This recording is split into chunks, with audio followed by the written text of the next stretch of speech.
George Whitefield was a contemporary of Jonathan Edwards and very popular figure at the same time that Edwards was popular within the colonies and also in England.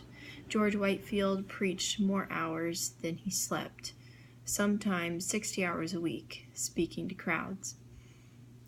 Some would describe his preaching or his life as a continual sermon, as there was only short breaks in his speaking time.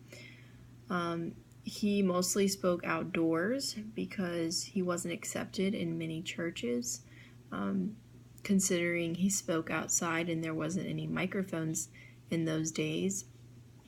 He had to speak loud over the wind. Sometimes 8,000 people would come to listen or more, and there's some speculation that at some point even 20,000 people showed up to hear Whitefield speak.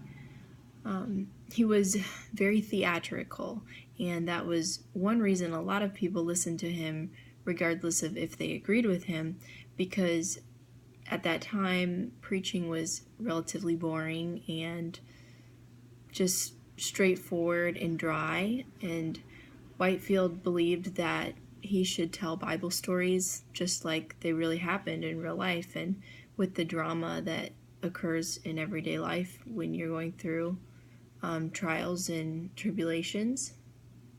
So watching him speak was something that a lot of witnesses commented on, how he drew in the crowd. Some people believe this made his speaking fake and made him, seek popularity rather than genuine transformation. But those who knew him personally would say that he had a genuine spirit and wanted people to truly know the Lord and have a real transformation. 80% of the colonies heard him speak at least once, and he traveled between England and the New World 13 times, but died in the New World. Had an effect on other major leaders of his day, including Jonathan Edwards and William Wilberforce. Wilberforce is accredited the preaching and theology of Whitefield to his spiritual conversion. Wilberforce went on to lead England against slavery, which is a testament to the results of Whitefield's ministry. Edwards asked Whitefield to come preach at Northampton and invited him into his home, which established a closer relationship between the two historical figures. After the revival, Edwards writes to Whitefield and tells him that many young people of his congregation were continually being affected even after Whitefield left, and even his own children have come to salvation thanks to Whitefield. The primary thing that Edwards and Whitefield had in common was their belief of a literal heart transformation done supernaturally by the Spirit of God, and they believed that was absolutely vital to one's salvation.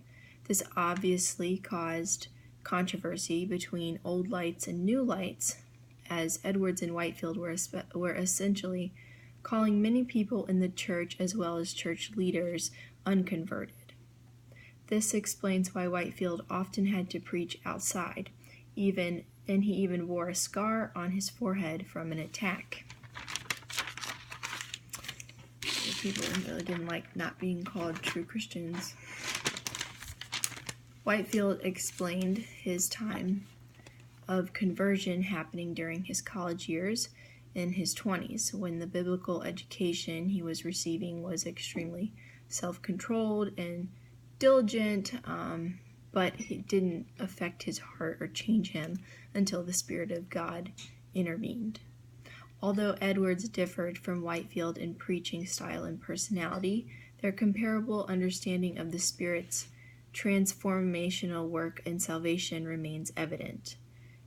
Testifying to this would be Edwards' published work, A Faithful Narrative of the Surprising Work of God, Within this work, Edwards very strategically lays out the general reaction of crowds and individuals to the sermons of the Great Awakening. He explains systematically down to a science effective means to reach a congregation, not forgetting that the intervention of the Spirit to be the core means of true conversion.